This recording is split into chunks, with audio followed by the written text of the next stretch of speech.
Hello everyone, I'm Jonathan Little for PokerNews.com, and we have another hand today from the $1,000 buy-in Party Poker live event. Party Poker is doing a lot of great work putting on live poker tournament series. If you ever have a chance to go play them, do it, because the games are great, the venues are great, they're a lot of fun, so don't miss out. Here we have Ace-King offsuit early in the tournament. We're definitely going to raise it up to our standard pre-flop raise. And then the button and the big blind both call. So we see the flop three ways. And we get about the best flop we could hope for. King 7-2.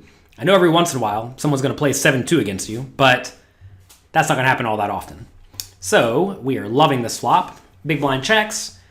Pot is 10 big blinds. We're just going to make a small bet in this scenario. Well, I actually go bigger than I thought I would. This is a spot where you probably want to bet small in general because it's very easy for both of your opponents to have nothing. And if they have nothing, they're not going to call a big bet. Now, for me to make a big bet in this situation, I need some sort of a live read. So what I'm looking for in this spot is I'm looking for my opponents kind of looking at me as if they are trying to figure out what I'm doing, right? I want people trying to be in the zone, be paying attention. Because if they're paying attention, it means they probably have something decent. If they're zoned out watching the game on TV or reading a book again, or they picked up their phone and they're fiddling with it, well, they're probably not going to play the pot, right? But if they're paying attention, that probably means they have something. If they probably have something, I just want to start getting money in the pot, right? So this is a spot where we are going to heavily deviate from the GTO play of using a small bet size if I think I'm going to get called, because in this scenario, I'm just loving my life because I'm really only losing to King 7 suited, pocket 7s, and pocket 2s, right? So I do go 1,000. Button calls, which is fine.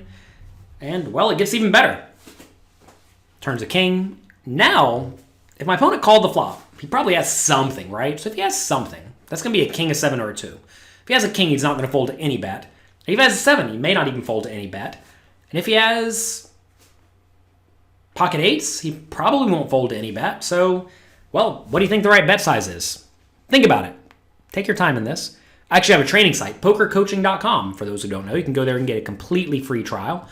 And I ask my students, what would they do in this spot? How much would you actually bet? Or would you check?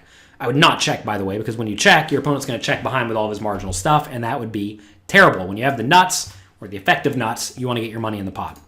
So in this spot, I like a reasonably large bet. I would probably go a little bit bigger than this if I was playing this hand today. I think I'd like a bet of more like 2,800. Because like I said, if he has a 7 or better, he's not going to fold. And if he has a king, I really want to get money in the pot. If he did have a king here, by the way, if he's anywhere near competent, he would call pre-flop with like king, queen suited. He's going to call my flop bet, and he should just call my turn bet. And the reason is that when I'm betting this turn, I'm going to start to become relatively polarized to a king, which is going to be ace-king, king-queen, king-jack suited, king-10 suited. So there actually aren't all that many of those that he beats. Full houses with 7s or 2s, or bluffs, mostly with heart draws. And if he raises with the king-queen and I call, well, now he's generally not going to be in that great of a shape because I'm going to have ace-king sometimes. And if I have a flush draw, if he gave me the right odds, I'm going to call. If he didn't, I'm not. And if I had king-jack or king-10 suited, well, I'm still going to call, but there's more combinations of ace-king, right? So this is a situation where he has to be very careful, especially if he has like king-9. That's a big mistake I see a lot of players make here, is they just raise with king-9 in the spot thinking it's the best hand. And to be fair, it is the best hand a lot. But if it is the best hand, I'm usually going to fold. Or when it's not the best hand, I'm, well, not going to fold, and they're just on the hook for a lot of money.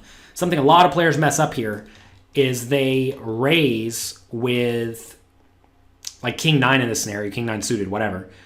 And I'll call, because now at that point I have to be worried about king-7 suited and pocket 7s and pocket 2s. And a lot of people will view that call as me not having a king. So they think they have the best hand. And then on the river, I'm going to check. They're then going to blast it because they think they have the best hand. I'm not going to fold. And they're going to lose a big pot, and that is detrimental. So make sure you are not overplaying hands that appear to be the nuts, but are not actually the nuts based on your opponent's actions. So anyway, I bet 2,000. Opponent calls. River is now a jack. It's not the greatest card, right? Because now I lose to king-jack. I still beat king-queen, king-10, king-9, maybe king-8, maybe king-3. suited, right? So I think we can get away with value betting this. I do think this is closer than it may appear, though, between a bet and a check. But I think we can definitely still value bet. And I go 3,000 here. I think I prefer just a little bit bigger again, because if he has a king, he's not going to fold. And I still beat the majority of them, right? And if he has a 7, he's probably going to fold to any bet. Like right here when I am betting 3K, I'm essentially saying, I think you're going to call me way too wide with a hand like pocket 8s. And is the guy really going to call pocket 8s in this spot? Probably not, right? So if he's not going to call pocket 8s, I think I would have preferred a bigger bet. So I'm not a big fan of my bet sizing in this hand. I would have preferred a bigger bet on the turn and a bigger bet on the river. Once my opponent calls my big flop bet, because once he calls my big flop bet, that narrows his range to just good hands, right? If he has a good hand, it's probably not as good as mine, so I want to be betting bigger. Anyway, he now surprises me and raises to 7,000. What a bummer. So now I have to put in 4,000 chips to win a pot that's going to be about 21,000. So I need to win about 20% of the time to justify calling. And gosh, it's probably close. I'm really only beating overvalued kings here, right? Or just weird bluffs with like queen 10 of hearts, which I don't think is happening all that often. So will the opponent raise with a worse king? Some players will, some players won't. If I'm in my opponent's shoes, I'm literally never raising with a worse king. It's never going to happen in a million years. But remember, we're playing a $1,000 Party Poker Live tournament where a lot of people get in for $1 or $10 or something like that.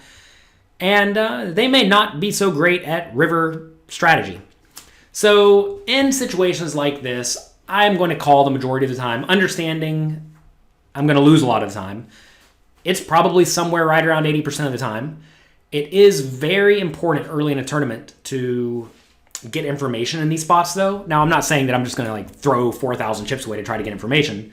I get that question every once in a while. Oh, should I make a call when I know I'm going to lose, but I want to see their hand? The answer is no. You should not just give your money away to see your opponent's hand. But in this situation, I actually have the best hand some portion of the time. And if he ever shows up with a bluff, that could very easily send him on tilt. That could also give me very clean information. This guy is really capable of getting out of line. And if he shows me king-queen, I know he also just doesn't play very good poker, right?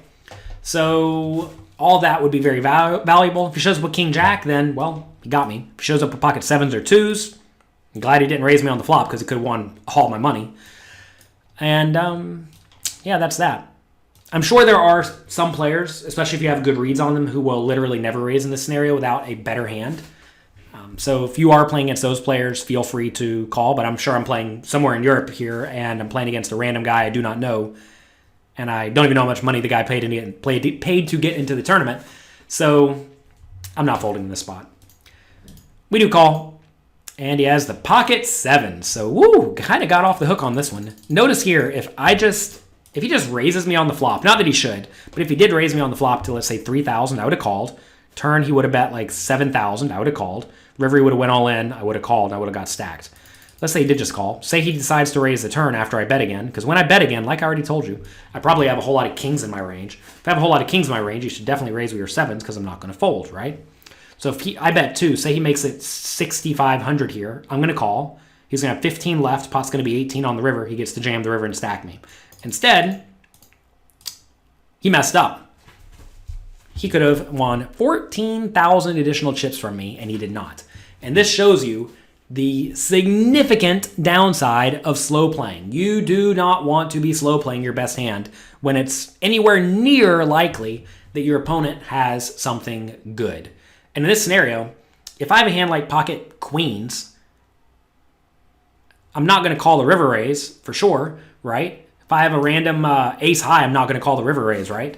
So he only really benefits in this spot when I have a total bluff, and I would have folded to a turn raise. But like, am I really just running total bluffs here all that often? I mean, no, right?